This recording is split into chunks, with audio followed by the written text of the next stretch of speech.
जमीन पर जंग होने की वजह से जमीन पूरी तरह तबाह हो गई थी। इसलिए कुछ लोगों को चांद पर भेजा गया ताकि वो वहां जाकर बाकी के इंसानों के लिए कॉलोनी बना सके। और जब ये सारा काम हो गया, जिसके बाद इंसान जमीन को छोड़कर चांद पर जाने रहने लगे। लेकिन चांद पर रहना इतना आसान नहीं था, क्योंकि वहां पर मीटियोर का तेज तूफान आया करता था। तो इसलिए इन्हें सारे फैसले बदलने पड़े। जिसके बाद इंसान ने चांद पर माइनिंग करना शुरू किया ताकि वो चांद पर जिंदगी को जान सकें और उसका आसान हल ढूंढ सकें। उन्होंने बहुत से लोगों को माइनिंग के लिए रखा, जिन्हें माइनर्स कहा गया।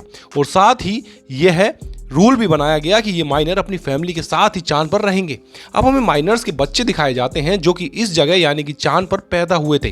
वो सभी लोग मिलकर स्पेस रोवर यानी कि जो गाड़ी चांद पर चल सकती थी उसे चुराने की कोशिश कर रहे थे। तभी वहां पर कोई आता है, जिससे डर कर सभी छुप गए थे। इन्हीं में एक बच्चा जिसका नाम गैलिब होता है, उसके हाथ में एक कैप्सूल था।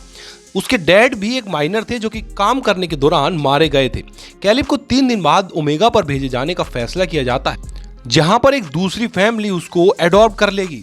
वहां पर जिंदगी हर तरह से खुशहाल है, लोग बहुत मजे से जिंदगी गुजारते हैं। यहीं पर हमें बताया जाता है कि चांद पर से ओमेगा पर जाने के लिए तकरीबन 75 साल लगते हैं, जिसके दौरान सफर करने वाला इंसान क्रायो स्लीप एक चैम्बर में रहता है, जिससे उस इंसान की उम्र नहीं बढ़ती। जब वो चांद से ओमेगा पर पहुंचता है तो वो उतने ही साल का होता है। कैलिब इस बात को जानता था कि उसे ओमेगा तक पहुंचने में 75 साल लगेंगे, लेकिन कैलिब यहां से नहीं जाना चाहता था। वो जानता था कि फिर वो कभी अपने दोस्तों से नहीं मिल पाएगा। उसे एक लेडी बताती है कि अगले दिन मीटियोर का तूफान शुरू होने वाला है, जिसके बाद तुम्हें ओमेगा के लिए रवाना होना होगा। कैलिब को अपने दादा की बहुत याद आ रही थी। वो याद करता है कि कैसे वह बहुत ऊंचाई पर जाकर यहाँ की बेस में अपने डैड के साथ जाकर बैठा करता था। उसे याद आता है कि उसके डैड ने उसे एक बार बताया था कि चांद की दूसरी तरफ कोई खतरनाक चीज आकर गिरी थी, जिससे वहां पर एक क्रेटर यानी एक गड्ढा बन गया। उन्होंने कहा था कि तुम एक बार जाकर उस जगह को जरूर देखना, मगर चांद के उस हिस्से पर किसी इंसान को जाना मना था। यहाँ जिस कैप्सूल को हम कैलिब के हाथ में देखते हैं, वो एक गार्ड ने उसको दिया था, जो उसके डैड की राख में से मिला था। तभी जब कैलिब बैठा ये सब सोच रहा था तो उसके पास उसके 3 दोस्त आते हैं, जो उसके जाने की वजह से बहुत दुखी हैं। इनमें से एक दोस्त जिसका नाम डिलेन होता है, वो कैलिब की डैड की आखिरी ख्वाहिश को जानता था, जो क्रेटर के पास जाने की थी। डिलेन कहता है कि क्यों ना तुम्हारे जाने से पहले हम उस क्रेटर को देख कर आएं, इस तरह तुम्हारे डैड की आखिरी ख्वाहिश भी पूरी हो जाएगी। लेकिन यह सब कुछ इतना आसान नहीं था, इसलिए वहां पर जाने के लिए जिन जिन चीजों की जरूरत होती है, ये उन चीजों को इकट्ठा करते हैं। अब इन्हें यहाँ से बाहर जाने के लिए कोड की जरूरत थी। डेलिन बताता है कि यहाँ पर एक लड़की है जिसका नाम एडिसन है। एडिसन कुछ दिन पहले जमीन से चांद पर शिफ्ट हुई थी। उसका कोई दोस्त भी नहीं था, वो एक साइंटिस्ट की बेटी है। क्या पता उसे कोड के बारे में कुछ पता हो। जब वो एडिसन से बात करने जाता है तो वो उससे कोई बात नहीं करती और वहां से चली जाती है। ये सब उसका पीछा करते हैं और उसे अब सारी बात के बारे में पता चल जाता है। वो कहता है कि मैं शुरू से ही तुमसे दोस्ती करना चाहता था, चाहे सब लोग तुम्हें अजीब समझते होंगे। एडिसन सब सुनकर कहती है कि ठीक है, मैं तुम लोगों की मदद करने के लिए तैयार हूं, पर तुम्हारे इस मिशन में मैं भी तुम्हारे साथ जाऊंगी। अब डेलिस उसे उस बात सुनकर उसे अपने साथ ले जाने के लिए तैयार हो जाता है। तभी बच्चे रोबर स्पेस के पास पहुंच गए थे। वो सभी उसे चिढ़ा रहे थे। अब कैलिब उस अलार्म की तार को पहले खींच लेता है ताकि उसका अलार्म ना बज पाए।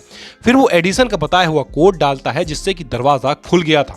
वो सभी अब जाने के लिए तैयार थे। रोबोट को चलाने की जिम्मेदारी डेलिन पर थी, क्योंकि वो ही एक था जो ड्राइविंग जानता था। ये सब वहां से निकल जाते हैं। इन्होंने पहली बार चांद की सतह को देखा था। सभी बहुत खुश थे, मगर इन लोगों को मिट्टी और तूफान के आने से पहले वापस आना था, क्योंकि जब मीटियोर की बारिश होती थी तो चांद के बेस पर लॉकडाउन कर दिया जाता था। सफर के दौरान सभी अपने बारे में बताने लगते हैं। कैलिब बताता है कि मेरे डैड ने मुझे बताया था कि कैसे लोगों को चांद पर भेजा गया, फिर उनसे माइनिंग करवाई गई, मगर चांद पर रहकर माइनिंग करने के काम को कोई भी इंसान लगातार नहीं कर पाता। जैसे कि अगर वो इंसान काम के दौरान मारे गए तो उसके बेटे या फिर उसके फैमिली के किसी भी इंसान को उस काम को पूरा करना होगा। बस इसके लिए यह शर्त होती है कि इस इंसान के बेटे की उम्र 18 साल होनी चाहिए। अगर वो इससे कम उम्र का होगा तो ऐसे ही उसे किसी दूसरी फैमिली को डोनेट कर दिया जाएगा, जो ओमेगा प्लेनेट पर रहते होंगे। जिन्हें चांद पर भेजा था वो तो हंसी खुशी अपनी जिंदगी ओमेगा पर जाकर गुजारने लगे। एडिशन कहती है तो क्या हुआ, एक माइनिंग करने का ही तो काम दिया गया था। जो सिर्फ 20 साल तक करना है। एडिसन एक साइंटिस्ट की बेटी थी, तो उसे असल बात के बारे में नहीं पता था। यहाँ पर डेलिन उसे सारी बात समझाता है कि अगर माइनिंग करता हुआ इंसान मारा जाए तो उसके बेटे को बाकी के साल पूरे करने होते हैं। ये सुनकर एडिसन थोड़ी हैरान थी।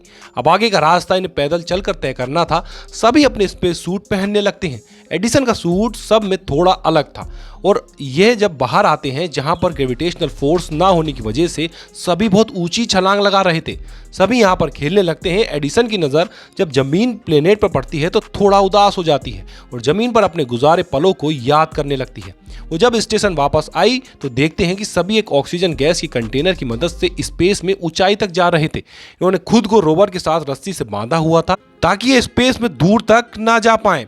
ये देखकर एडिसन कहती है कि ये खतरनाक हो सकता है, ऐसा मत करो, मगर उसकी कोई बात भी नहीं सुनता। जब ये सब कुछ कैलिब का एक छोटा सा दोस्त करने लगता है तो उसका झटका लगने की वजह से उसकी रस्सी टूट गई थी, जिस वजह से वो स्पेस में दूर तक चला गया। ये सब देखकर कैलिब उसके बाकी के दोनों ऑक्सीजन सिलेंडर लेकर उसे बचाने की कोशिश करते हैं। ये सब मुश्किल से अपने दोस्त को बचा पाते हैं, मगर इन सब में उनकी बहुत सारी ऑक्सीजन खत्म हो गई थी। इनके पास इतनी भी ऑक्सीजन नहीं बची थी कि ये क्रेटर तक पहुंच पाते।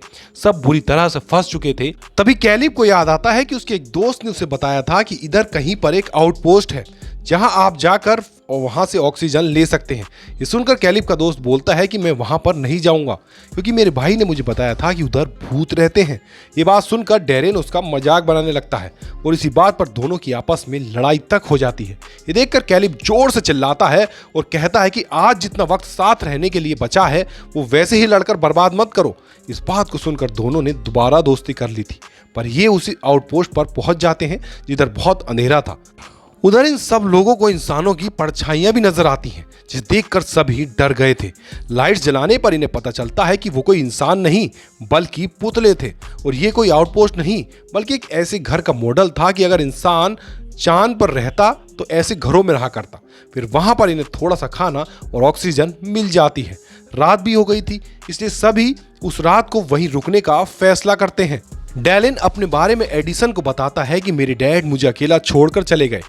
एडिसन भी अपने बारे में बताने लगती है कि मेरी मॉम डैड का तलाक हो गया था, जिसके बाद मेरी मॉम मेरे भाई को लेकर ओमेगा प्लेनेट पर चली गई। अब मैं बहुत अकेला महसूस करती हूँ।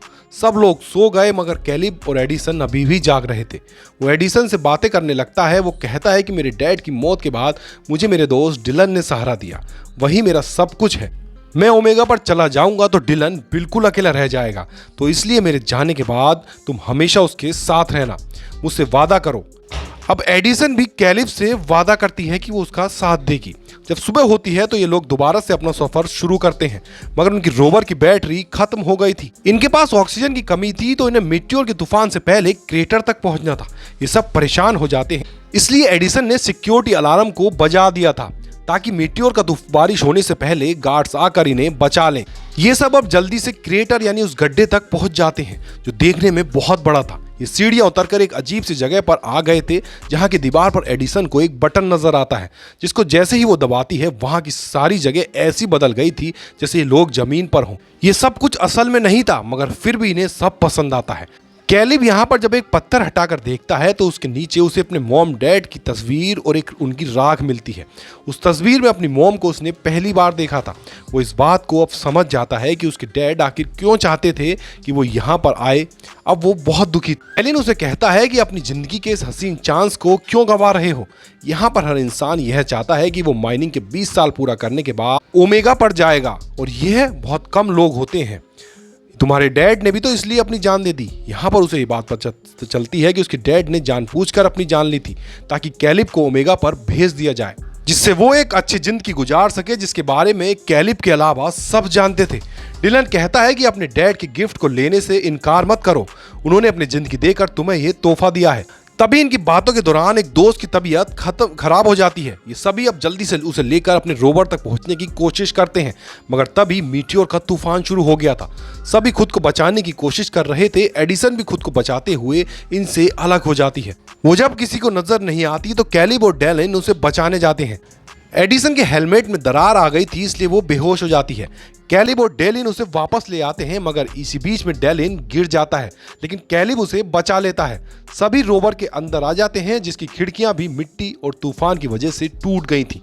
इनके पास ऑक्सीजन भी कम थी, इसलिए अब ये जिंदा नहीं रह सकते थे। सभी इस रोवर में बैठकर अपनी मौत का इंतजार करने लगते हैं।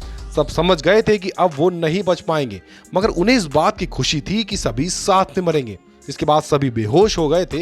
इस हादसे के बाद हमें कहानी कुछ वक्त आगे की दिखाई जाती है। हमें कैलिब दिखाया जाता है जो ओमेगा पर पहुंच चुका था, मतलब उसे हादसे को 75 साल हो चुके थे। कैलिब क्रायो स्लीप में था, मगर अब वो जाग जाता है। चांद पर से ओमेगा पर जाने के लिए तकरीबन 75 साल लगते हैं, जिसके दौरान सफर करने वाला आदमी क्रायो स्लीप जैसे एक चैम्बर में रहता है, जिससे उस इंसान की उम्र नहीं बढ़ती। जब वो चांद से ओमेगा पर पहुंचता है तो वो उतने ही साल का होता है। उसे अपने दोस्तों के बारे में जानना था, तब एक नर्स आकर उसे एक ऑडियो डिवाइस देती है जिसमें उसके दोस्तों के मैसेज रिकॉर्ड थे।